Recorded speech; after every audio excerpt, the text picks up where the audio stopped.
Gəncədə isə Asan Könüllülərinin karyera sərgisi təşkil olunub. Məqsəd bölgədə gənclərin məşğulluq imkanlarını artırmaq, dövlət və özəl müəssisələrlə əlaqə yaratmaq olub. Tədbir çərçivəsində 40-a yaxın şirkət və təşkilatdan 100-dən çox vakansiya təqdim edilib. 600-ə yaxın gənc işə götürənlərlə görüşərək vakansiyalarla bağlı müraciət edib və məsləhət alıb.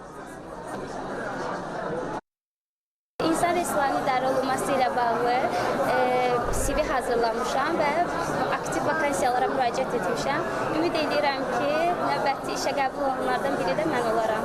Məqsədimiz könüllərimizin, yəni Asan könüllərinin, eləcə də bütün region gənclərinin məşğulluğuna dəstək olmaqdan ibarətdir. Burada bir sıra işə götürənlər öz vakansiyalarını təqdim edirlər və inanırıq ki, bu tədbir həm işə götürənlərin öz kadr ehtiyaclarını təmin etməsi baxımından faydalı olacaq, həm də gənclərin iş tapmasında öz töhfəsini verəcəkdir.